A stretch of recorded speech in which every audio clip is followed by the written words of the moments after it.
She said that American soccer fans, most of them aren't smart. They don't know the game. They don't understand. Gio. That guy gazpacho. Bournemouth can take a lame gorilla, okay? Right, did you know that Arsenal died? These got me buzzing. Up the topies. It's hard to up them anyway. I'm not even going to comment on that. I'm writing you up. Welcome back to Footy with the Boys. Big episode today. We are getting you guys ready for the Premier League back this Friday. Manchester United versus Fulham kicking us off. We are going to get you ready for the Arsenal game, the Everton game, as well as the banger of a matchup that is Man City versus Chelsea. Some clout and a whole lot of oil money in that one. We'll get into some transfer talk, the US men's national team corner as always, and the return of the much anticipated lock of the week competition coming back here, boys. Big news. I'm going all the way. Premier League is back, boys. We're back, baby. Some damn good matches, boys. We have Aston Villa, West Ham, Leicester City versus Tottenham. I think is going to be a banger. Brentford, Crystal Palace. Fuck it, I'm excited for that. If it's first week of the season, I'm excited for Nottingham Forest versus Bournemouth. Give me it all. Everton, Brighton. I don't know what that one. Listen, I try and say everything. We are going to get started here with some previews for Arsenal, Everton, and of course that Man City Chelsea game. But first, if you have not already, smash that subscribe button so you can stay tuned here for the whole Premier League season. Catch up on the American players, catch up on the different teams, the big storylines around the league here. Make sure to like as well. That helps us out quite a bit. Nick, your Gunners are starting their season up against Producer P's Wolves. A big matchup here. Big pod rivalry here. Arsenal want to get off to a hot start so they don't have to be chasing at any point of this season. What do you want to see from Arsenal in this one? Lineup, tactics, performance. What I want to see is Palmer follow through on his bet last year. He was supposed to wear a dress to one of our pods. Never after Arsenal beat Wolves.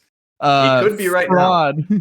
Producer fraud is what they call him. So, what do I want to see? I'm always freeballing a skirt every time I pop. Now that you have that wonderful image, go ahead and like this video. Subscribe to the channel. Maybe one day he'll slip and put his camera on and you'll get a whole view. Anyways, Arsenal kicking off our season at home at the M's versus a Wolves that have sold their two best players this summer. So Pedro Neto being gone is a big deal.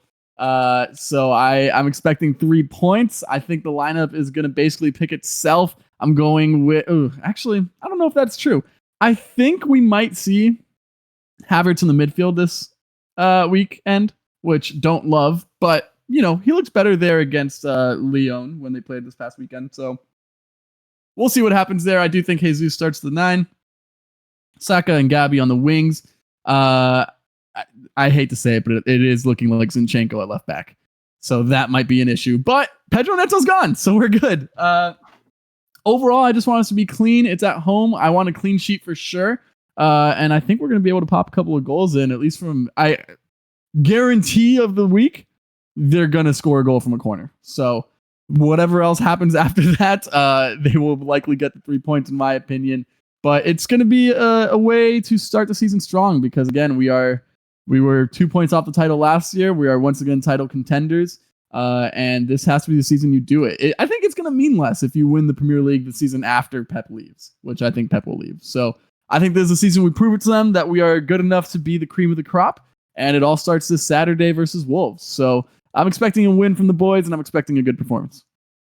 Yeah, Arsenal opening up at home with fresh legs. I think they're going to be rearing to go after that disappointment of, not winning that title, even with such an amazing finish. And like you did say, I think when Pep does leave, it does take a bit of the you beat the Thanos of Premier League away because it won't be him anymore, that ball genius. Mike, speaking of ball geniuses, let's go to the Merseyside with Sean Dyche and Everton taking on Brighton here. Brighton, I'm sure, will want to have a much better season this time around, closer to what they were looking like with some nice progressive play 2 seasons ago. But now going up against Everton, and Everton, I mean, are we saying title contender here or what? What do we want to see from Everton this season? And who do you want to see out there starting? We've made a few signings. Do you want to see them be given the go from the jump? I tell you what, we don't look like title winners based off the preseason. That was not very good. We didn't play overly strong competition, and we did perform very well. We got a 3-0 win against North End, which is great. We got hammered 3-0 by Coventry City. Not so great. We tied Sligo Rovers 3-3. Who? Beat them in the middle. Shout out Ireland. Shout out the Irish Premier League. And then we drew Roma most recently. So ending on a high, which is a good thing going into the season. Got to see some of the new guys play. I'm excited about really all of them. Jake O'Brien is a center back, big guy. This guy's name is going to kill me, but I think it's Tim Irakbunam, the midfielder, Belgium guy. That's a tough one. I promise you it's not. Tough one to spell, tough one to say. And then we got a new striker, Iliman Ndiaye. So I have some optimism as well. Yeah, Lindstrom, bro. That's the biggest signing. Oh, and yes, for Lindstrom. Alone. I forgot about it. He's alone, but he's a big player to bring in. For the lineup, I'm thinking it's going to be pretty standard. I don't know if all the new guys will play right away, but I'm expecting Tarkowski and Jake O'Brien to start at the center backs because Jared Branthwaite hasn't been featuring at all in preseason. Still seems like he might go on a late move. I hope he doesn't. I think he could really determine where we finish this season because he is that good. My expectations are really to finish above where we were last year. We finished in 15th on about 40 points. I think we get to the 50-point mark if we don't get a point deduction, which is always not in our favor. Against Brighton, I'm scared. I think Fabian Hertzler is a good coach. I think he's going to progress his team in a great manner towards what they were wanting to achieve in the last couple of seasons. He's a very patient guy, plays with the ball through the middle mostly, progresses. He's got a ton of rotation with his players. They Second best logo in the league. Good logo. Shout out Matt. Can't discount that. And what we need to do is really just be defensively sound and structured, which we're good at generally. We can't get too stretched chasing the ball. That's where we'll get beat. And then we need to hit on counters like always. We can go direct over the top. I think Dom will start at striker. I hope to see Lindstrom on one of the wings, and I hope to see Dwight McNeil. I think that's our best three at the moment. We didn't get a whole lot better. I like some of the signings, but fuck, man. We got a lot of okay defenders, very few central midfielders, and a lot of shitty strikers. We brought back Mape. We have Beto still there. Trimiti did look good this preseason. Still a young guy. Some promise for him. He looks good at the end of last year, I thought. I thought he did. He didn't get a whole lot of minutes last year, but I'm excited for him. I think he could play in a few different positions as well. And then Ndiaye, I think, has got some talent, but not a proven goal scorer. So my biggest worry for the season is where the goal is going to come from. And that has been my worry for the last couple of seasons. Really quickly, before you say your peace flags, I'm looking at Everton's website right now. They have 4 midfielders in the squad. Yeah, dude. We have 4 central mids. That might be the biggest problem on the season, boys. I don't think you can carry just 4 for the season. Doesn't that seem crazy? I think they've already made some investments, and obviously financially is not great. But you would hope that maybe we can find a way to make some more investment there. But who knows? Maybe it's gonna be a 4-4-2, right? Probably 4-3-3, I think. With 4 midfielders, that's crazy. Yeah, I think James Garner and Ganagay will start at the double pivot, and I think Decore will probably play ahead of them. The only other option is Tim if they're going to play the new guy. That's crazy, bro. That is crazy. Maybe Trimiti can play more of that attacking mid position. No. I think he can more so than any other striker options. McNeil, Harrison. The midfield's bad though. Look at the fullbacks, dude. Baby. We still have Ashley Young and Chavis Coleman holding down that right back spot. So yeah. I'm considering our midfield pretty stacked comparatively. Jesus Christ. I mean, our center backs.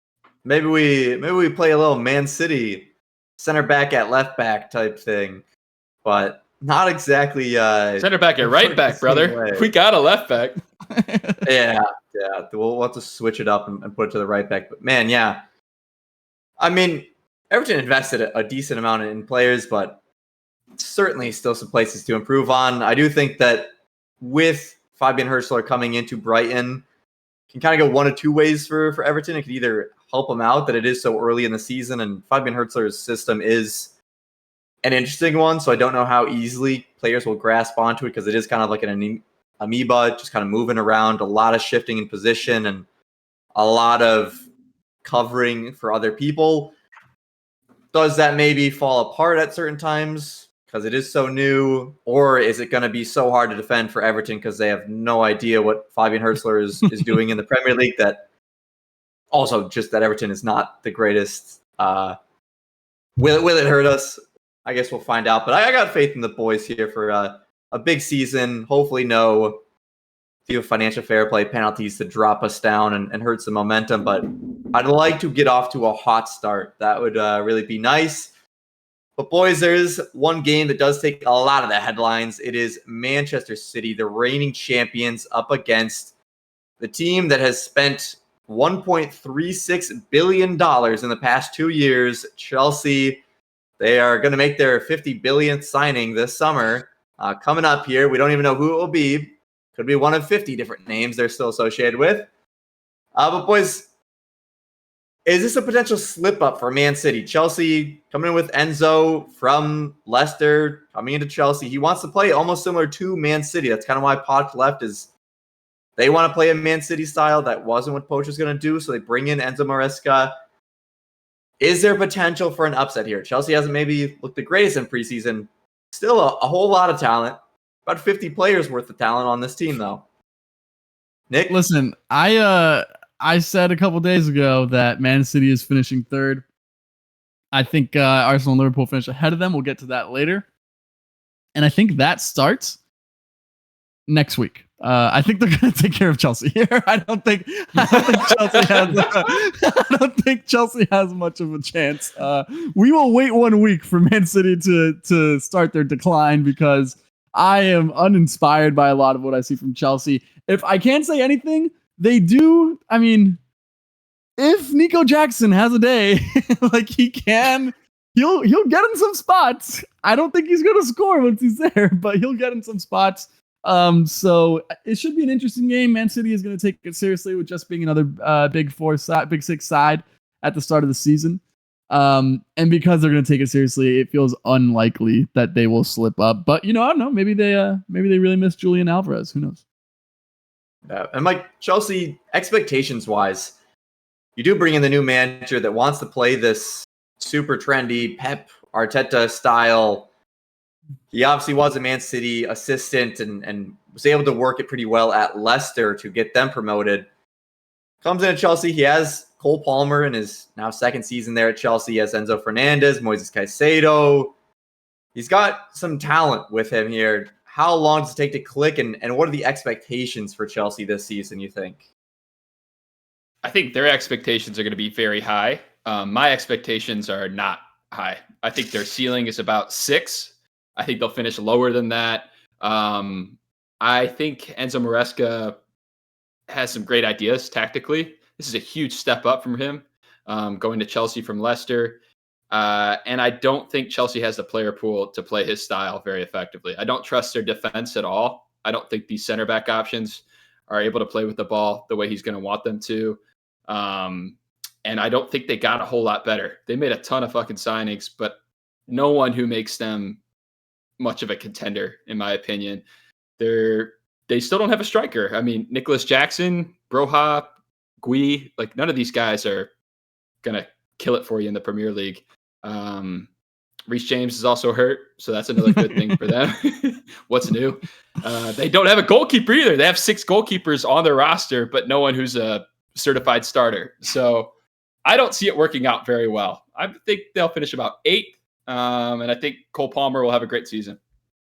Yeah, I mean, it really comes down to how quickly he can get his system in place. And fit the players into it, because there's 57 players you can fit into the system. You got to find what works.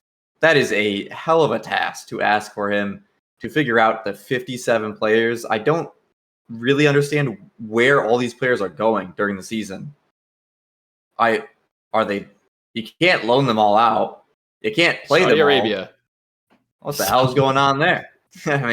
Maybe Saudi Arabia just adds another team, Chelsea too, and gets 20 more players over there, a full squad. But boys, these are some contenders for top 6 here, especially Man City being a contender for the championship as always.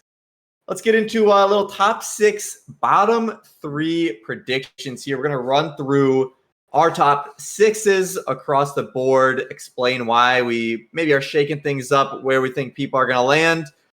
Once we've gone through that, we'll go through our bottom 3 and sadly who will be relegated at the end of the season here. I will start with my very own. I am starting with Manchester City and Pep Guardiola going out with another Premier League title. I hope I am wrong by all accounts. I don't want Man City to win again, but they are so inevitable that I don't think I can not choose them for this one. In second place, I did look at everybody else's and I decided to switch it up a bit. And I said I'm going with Arne Slot, the bald man, 1 and 2 baldness. I'm going with Liverpool as my number 2. I like Cody Gakpo. I like Luis Diaz. I like Mo Salah. That's what you start with? I like Cody Gakpo? I'm listing off players. I think that they have a lot of talent in the attack. I think their system works very well for attackers in transition. So excited for Liverpool under Slot here. And then third place, I do have Arsenal. Obviously, they're a class squad. I just think maybe they have a bit of a hangover after 2 failed trophy runs against Man City. That they drop a little bit to third here. But obviously, I think Arsenal could still win the title as well. But want to throw something different in there. Fourth, I see Newcastle. They going to be getting Tonali, Mr. Gambling Man, back this season. That was a $70 million signing they didn't get to use last season. He will be back. I think Newcastle has a lot of talent. Isak as well up top leading the line. Gets them into Champions League. I have Tottenham Hotspur in 5th. I think Ange Postecoglou has made some decent investment in Dominic Solanke and getting his system ready. I think, they were doing awfully well until they hit a big injury spell, and that really just derailed them so much last season. So hopefully he can get them to be performing how they were without those injuries this season, and I think they end up in 5th here. And then finally in 6th, I don't feel confident about this prediction, but I said it anyways. I'm going with Chelsea. Enzo Maresca with his 57-man roster. I just don't have faith in Manchester United to get it done. I wanted to put West Ham in here, but I said, fuck it. Let's trust with Chelsea and Mr. Cole Palmer to get it done here in 6th.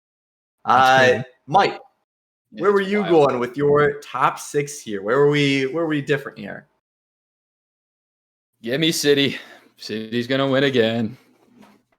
You guys are no parity of the Premier League. Lack any vision. Just first with the hot takes, and now this. You will get your time in the sun here, Nico. Ridiculous. And then after City, I have second place perennials, Arsenal Gunners. I've gone from constant 4th with Wenger to constant 2nd with Arteta. You did not do that, right, Palmer? Nope. You can keep That's him fine, there, though. Nick does have it there, yeah. Whoops. Then I have Liverpool at 3rd. So same top 3, just a different order.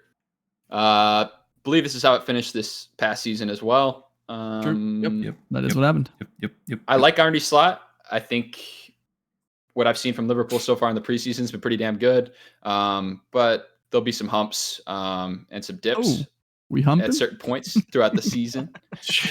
Humps don't lie. And then I have Villa. No one else put him in the top 6, but I have Aston Villa finishing 4th. It's going to be a big season for them. Obviously, competing in Europe. A lot of new players in the squad. Midfield's almost completely new, with Douglas Luiz going out. But I think Amadou Onana is a great signing. He was obviously great at Everton. He's going to make even a bigger step here at Villa. Ian Maatsen at left back. Nick, were you going to say something about Onana? No, great player. I love him. I would take him if I could. Yeah, I think most clubs would. Fifth, I have Newcastle. I think they'll be back and better than last season. Tonali is going to be big. I think the defense is going to be great. If Mark Gehi ends up going, even better.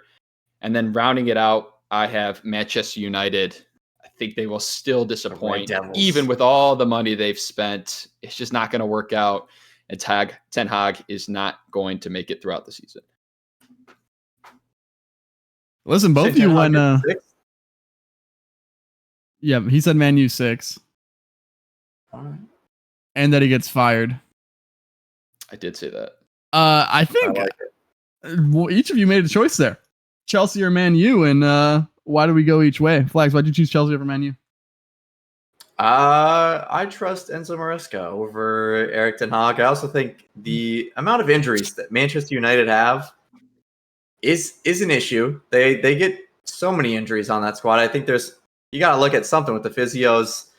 Chelsea, it doesn't matter if they get injuries. They got 15 squads. They got 15 squads to go through. So I just have a little bit more faith in Chelsea. I thought they were the better team in terms of play last season as well. So just a little bit more faith. Mike, Man U over Chelsea, why? I think Man U will score more goals. I think that's and fair. I think they're just a better roster. Like, it's crazy to say with the amount of money that's been spent, but Man U's players, I'd take them over Chelsea still. Yeah, I think I lean more towards Trace, which you'll see here in my top 6. Let's start at the bottom. I want to start at the bottom. We'll build our way up. 6th place, I went with Newcastle. I did go with Newcastle at 6. I was thinking about Villa really hard here, but Villa do have Champions League, right? They beat out Tottenham because Tottenham lost a game on purpose because they're idiots. Do we remember that? Okay, cool.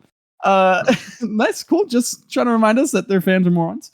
Yeah, Newcastle in 6. I think without the extra European competition, the Champions League gonna really stretch that squad. Even though the signings that Mike said for Villa are really great, and we forget about Ross Barkley, who had an amazing year last year. He's now at Villa too. Really good depth piece. But you guys know me. When he's healthy, Alexander Isak's one of my favorite strikers in the world. And just one of my favorite players to watch, really. So I'm gonna choose Newcastle. Tonali, I had big hopes last year. Let's see what happens this season. 5th, I am taking Tottenham. I do think they'll perpetually live outside of the top 4 from here on out, but I will go Tottenham. You can't deny that Ange has the club going in the right direction. There's still, a lot of strides to make, especially with like some of the players they're recruiting, in my opinion. I don't love the 65 M's on Solanke, but could be wrong there. But ultimately, they play attractive football, and if they just attack as much as they do, they probably have more talent than a majority of teams in the league and are probably going to score a lot and win a lot that way. So I'll take Tottenham at 5. I'm going Man U 4. I said it the other day, and I'm sticking by it. They had the 4th best defense in the league last year, and they were just ravaged by injuries the entire year. I think they're going to have a little bit more luck this season. Maybe Flags is right. Maybe it is a physio thing. Like, they're just bitten by the bug of the injury curse. But I don't know. I think that Ten Hag might be an unattractive manager, and he's kind of an idiot in his post-game press conferences. There's a chance he knows how to win some games. He has won trophies, so the track record has proven that, even though, again, I do think he's a moron. And I do think there is good talent on there, especially with some of the signings that they've made recently. I love the De Ligt signing. 3rd, I'm going to go City. I mean, I don't know. I'm just going... We made a bunch of podcasts talking about how this was a 3-horse race last year. And yeah, Liverpool kind of chucked it away that last month, and so it ended up being Man City and Arsenal. But the 3 teams were neck and neck. In fact, Liverpool led the league more than any other team in the Prem last year. So I am worried by the lack of signings. Injuries caught up to Liverpool last year. But also they have AFCON coming up, I believe. Salah will probably miss a month, but I think their January schedule is actually really easy. I don't know. I really like the vision of Arne Slot right now. I like their formation. That 4-2-4 to me is something really, really interesting. And I think he just he knows the strengths of his players, and it seems like he's playing to those strengths. So I am going to go Liverpool second there, slightly over Man City. I think we all agree any of these three teams can finish in any order, 1, 2, or 3. You guys chose City because you lack vision and courage. But I am going with the Arsenal Gunners up winning the league. I think last year I said something similar at the home game versus Man City. It's either nut up or shut up. You have to win this game. I think that's what I'm saying about this season. You have to win the league. I will celebrate it like no other if we win it once Pep leaves, which I do feel confident he'll leave after the season. But I mean, it will just mean a little bit less. So I think this is a season. You prove that you're the best team in the Prem and one of the best teams in the world. And we really start an era, hopefully, for this young squad. A young squad that could certainly take it this year. I think it'd be good to see some different winners of the Premier League after Man City's dominance here. But unfortunately, boys, there is also 3 teams that get relegated in the Premier League. Let's start with our bottom 3. I'll start us off with none other than Nottingham Forest. I just feel like since they came up to the Premier League, they've kind of just been slapping their hands around to prevent drowning. They've been making crazy amounts of signings. They've been really messing up a lot of those signings. So Forest will go in 20th for me here, Palmer. Damn. Yeah, they're last. I'm starting from the bottom up. Yeah, they are last. I don't have a lot of faith in them at all here. They looked pretty poor, and I think they were really just saved by Luton, Sheffield, and Burnley all being horrible. So wildly bad to start last season, and it still got close down the stretch for Forest. Above them, I do have Southampton. I think they're going to be a bit of a yo-yo here, go up and go down. I just think the talent in the Premier League is absolutely crazy. Very hard to stay up, but certainly they'll be candidates again to come back right up after this as well. And then finally, I did go with Ipswich Town. Like them, would love to see them not relegated here. But I do see that, there is just a crazy amount of talent on all these other squads. A lot of good players, and Ipswich Town just don't have necessarily the gigantic backing that so many of these other teams in the Premier League have. But boy, would I love to see them make a run here. That would be a good underdog Cinderella type story. I'd like to announce, by the way, Ipswich Town is my team this year. All right, Ipswich Town. Leaving the Wolves. Solid logo. Their kits are saucy. I like it. Not a rivalry game this weekend. Nothing. All right. Not a rivalry game anymore. Fucking Wolves got rid of the only player I knew on the team, so it's just rough. All right, he's an Ipswich guy now. Mike, where's our bottom 3 different from each other? Start at the bottom here. I believe Flag said Ipswich could finish top 10 in his hot take. So way to ride with your hot takes, buddy. That was a hot take. It was a hot take. Way to support yourself. All right. Thank you for the clarification. In 20th, let's see. Who did I put here? Oh, yeah. Southampton. Southampton are finishing dead last. I think they're going to be pretty poor. Not as bad as Sheffield United were last year, but bad enough to finish in the 20th spot. In 19th, another promoted team, it is Ipswich.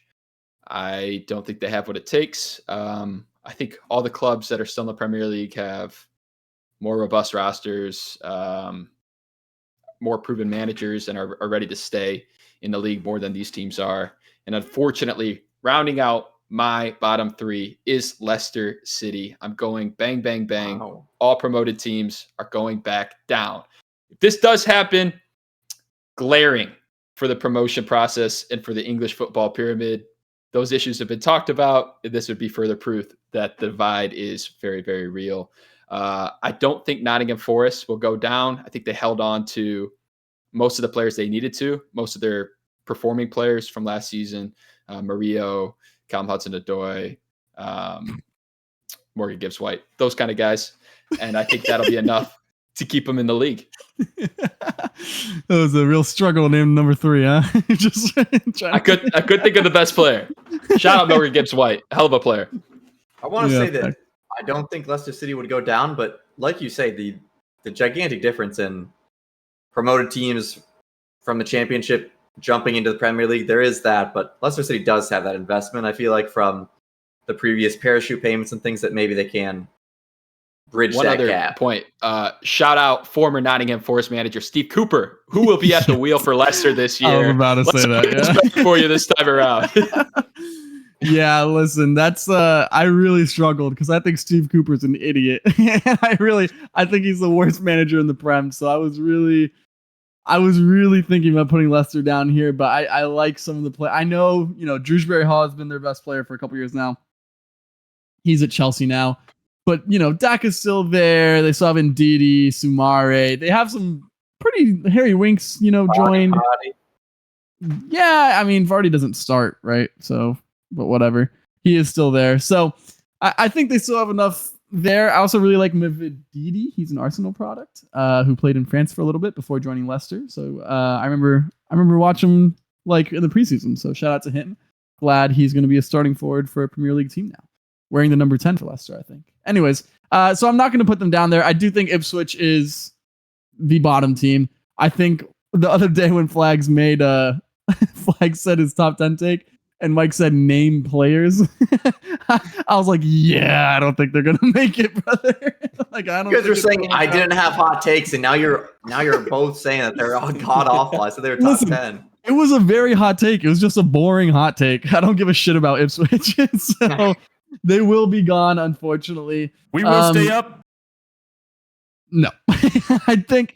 I actually kind of like some of the players on Southampton too. I think they, Carlos Alcaraz, not the tennis player, but the actual guy. Walker Peters is still there at right back. They, they have some other players. What's the name? They have that winger from Ghana who's like just fast as hell. What's his name? You don't know? No. It's Sula something. Anyway, he's incredibly pacey. And they have Ben Brereton Diaz, who you guys know I'm a big fan of. So, but I do think Southampton is next. There's just not enough there. That midfield is not strong enough. They will get bounced, unfortunately. And I did go Nottingham in 18. So Southampton in 19 and Nottingham in 18. I just... How do you almost get relegated? How do you almost get relegated when those were the teams that got relegated last year? Like, there's no way that came down to the last week and a half. So I think it's their time to go. They did have a point deduction. Good riddance. I'm done with them. They're kind of an annoying club, even though I love Awoniyi, who I still think if he can get the injury bug off of him, can be a really good player. So those are my bottom three. Hope it doesn't happen for their sake, but it sucks to suck sometimes. Yeah, does suck to suck. Let us know what you guys think your top 6 will be. Who is getting relegated? Who's your bottom 3? Will Leicester be in it? Is there a problem with the promotion relegation within that English pyramid there? Boys, let's go into some transfers real quick here, and then we'll get into our US men's national team corner and locks of the week. Let's start off with some confirmed ones. Waki to Marseille. No more Nketiah. They said, no, we don't want to pay that much. And I think it was a difference of 3 million, 27 to 30 million was the difference there. But now they bring in him. He is a star man in France, coming in for 25 million. Fabio Carvalho to Brentford from Liverpool there, the ex-Fulham man, for 30 million. And then Cole Palmer, Mr.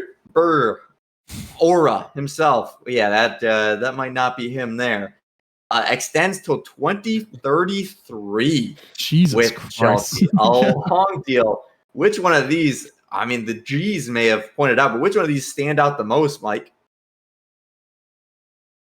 The Cole Palmer deal for sure. 10 years, man. That's like a baseball contract. That's crazy. Sure, lock him up for the long haul, and maybe it'll pay off if you get a huge transfer at some point, or he'll just be really, really good for you. It's a crazy piece of business, though. I don't think anybody would advise on signing any player to that length of a contract. That is Chelsea's game.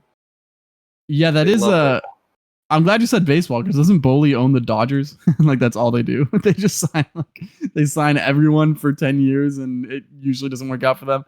That one obviously stands out, but as an Arsenal fan, it is the way he won. I still think there's gonna be interest from England. We just dropped our like promotional stuff. Eddie Nketiah not pictured in any of the promotional new jerseys. So I am not really that worried about him staying on the club. I think he moves on, and I think we get some sort of attacking reinforcement to replace him. Just a matter of time. But Wehi, I think it's a pretty good move for him to Marseille. I remember he was rumored to Chelsea, I think, last summer. So shout out to him for going to Lens, proving it to be good. And Marseille is a big club. So shout out to him.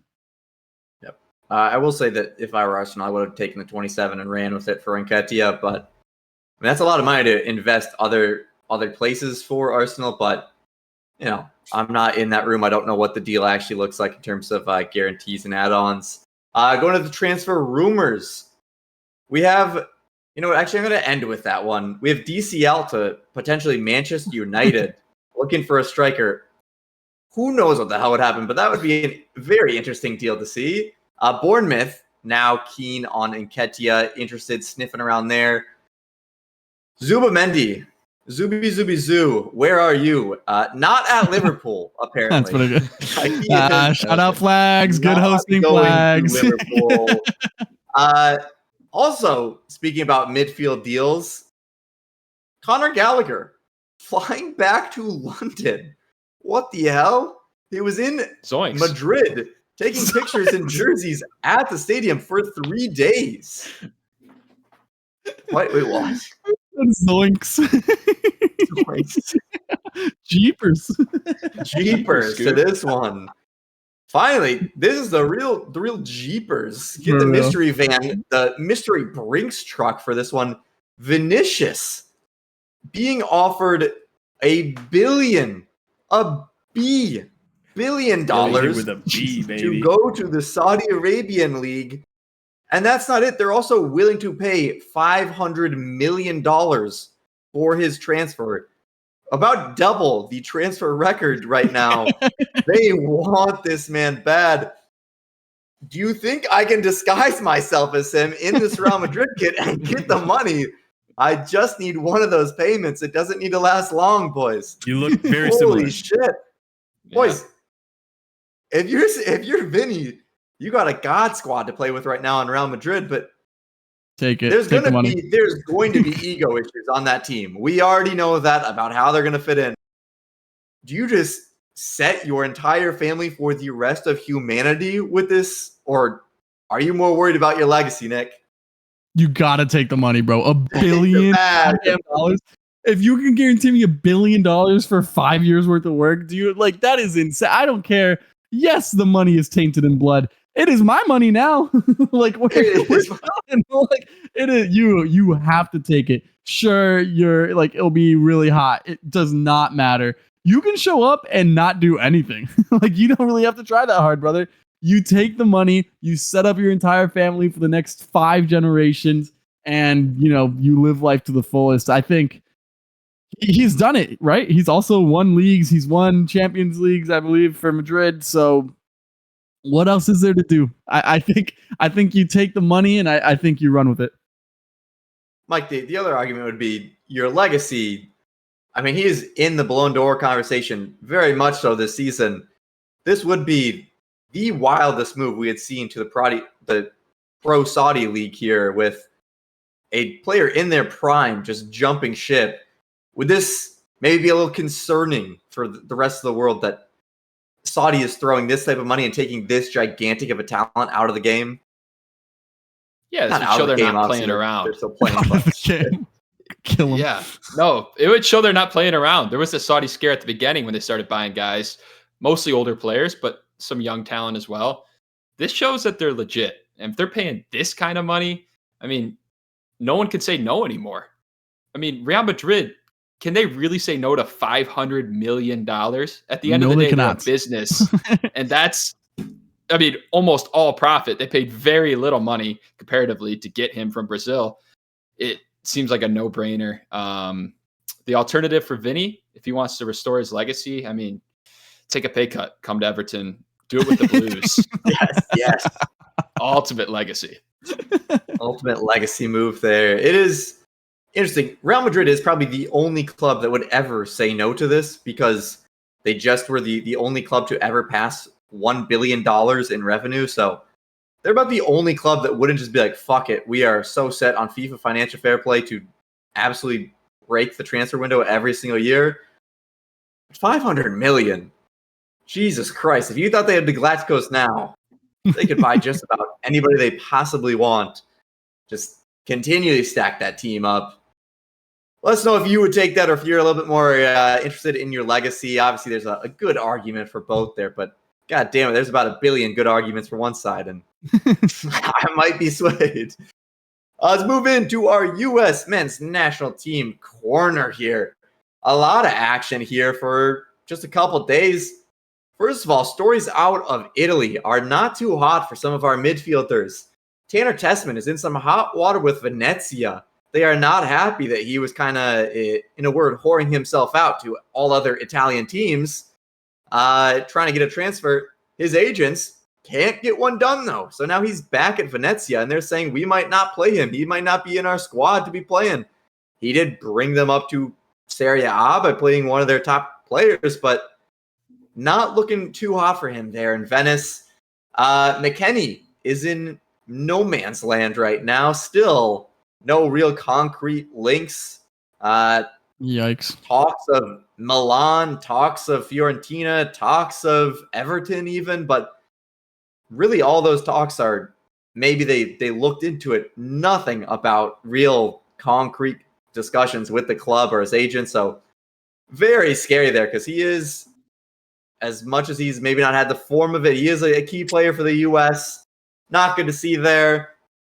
But his midfield partner, Musah, has started just about every game in the preseason for Milan. So we do get some good news, but of course, can't end on good news. Not here. Pulisic has a slight ankle injury that pulled him away from their game against Monza. He is expected to still be able to play in their first Serie A game this weekend. So not a big concern, but out of a friendly with an ankle injury, you don't want to see that I word around Pulisic. That is a scary one.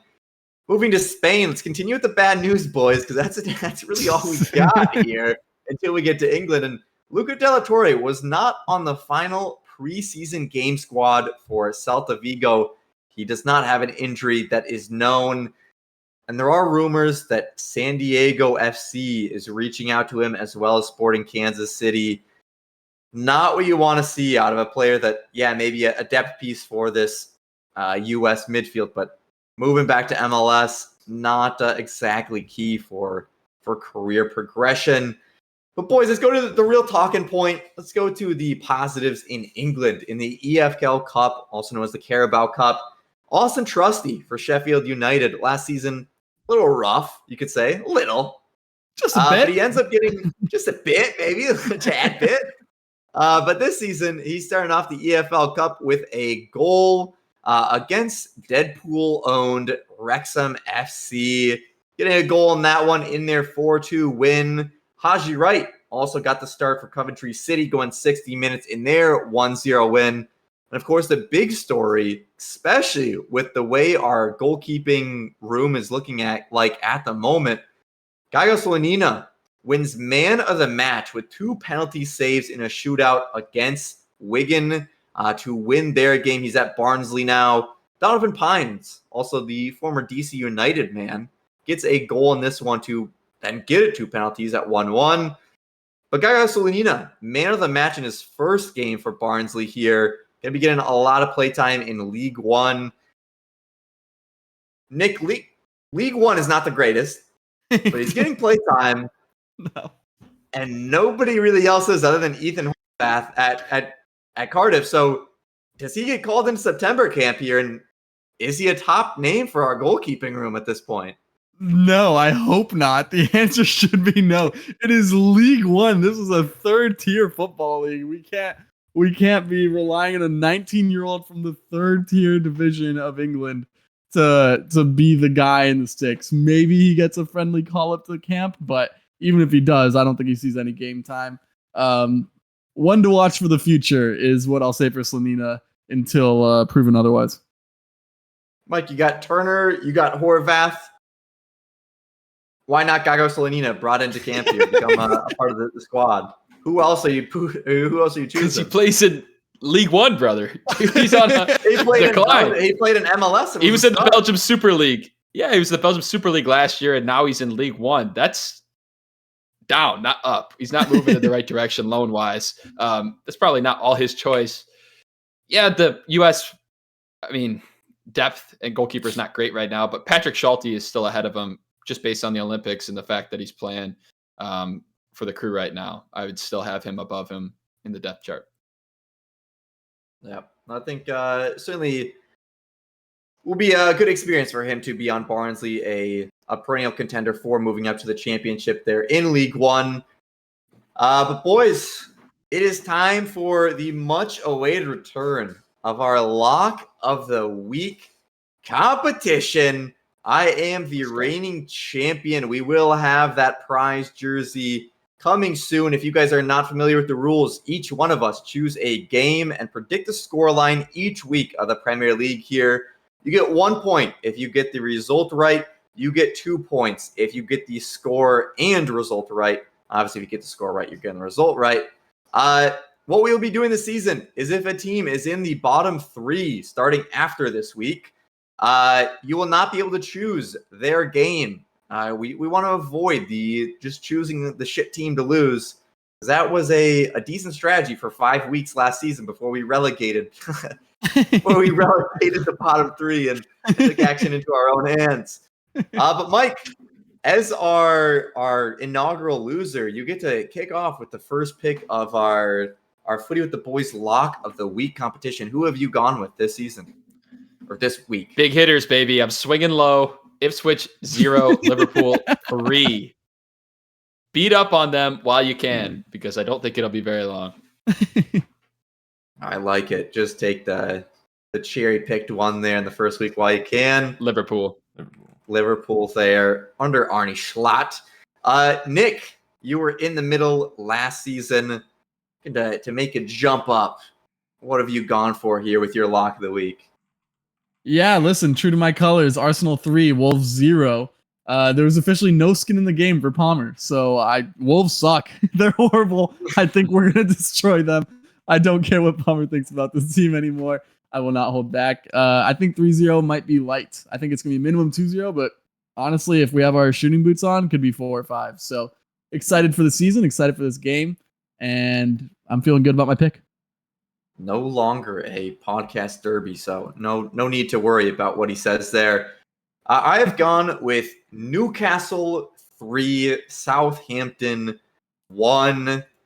Let's see Alexander Isak open up his account for the season here and see what Newcastle can do here in a new season, and hopefully maybe a better one than what they got last season. I'm sure they're hoping for another season like that 2 years ago. Thank you, sir. Southampton, yeah, sorry about that. As the reigning champion, you can take that to the bank. So put some bets on it. I won't, because that would absolutely jinx it. But you guys certainly can. Really quickly, do you guys think, what do we think about extra points if you pick an upset? How do we agree what an upset is? Yeah, how do we agree what the upset is? I think if all three of us agree. Pretty obvious, yeah. If all three of us agree it's an upset. Yeah? All right, go 3 points. Just an extra Let us know in the point, comments. Let us know in the comments if you want bonus points. If we want us to mix it up a little bit, get a little spicy with the scoring, we're always down to change it. Yeah, we'll go community-based on that one. Make sure to subscribe and send it to your friends, send it to your mom, send it to your grandma maybe. They deserve to know about footy with the boys. Mike, close us out with some words of wisdom before we go into this Premier League season. Well, they might not be words of wisdom, but they're the words I've got. As an Everton fan, I'm excited. I'm hesitant, but I'm slightly optimistic. Will we score goals? I don't know, but let's not concede them. Start off big against Brighton. Give me a result. That's all I'm asking for. Very low standards at the beginning, and then they'll slowly get higher and higher and lower. Nick, how are Arsenal going to do this weekend? 3-0, but what else are we going to see? We're going to see some great stuff from the Gunners. We have finally made... The next time we're on this pod, we'll be talking about actual Premier League games. The drought is over. Shout out to the Olympics for giving us something to talk about, but big boy soccer is back. The Prem is back. Up the Gunners. We're going for that number 1 spot this year. Boys, Premier League back, a U.S. men's national team manager still to be named. We got a whole lot to talk about coming up in these next few weeks. It is going to be content filled here on Footy with the Boys, so make sure you guys stick around. Until then, peace.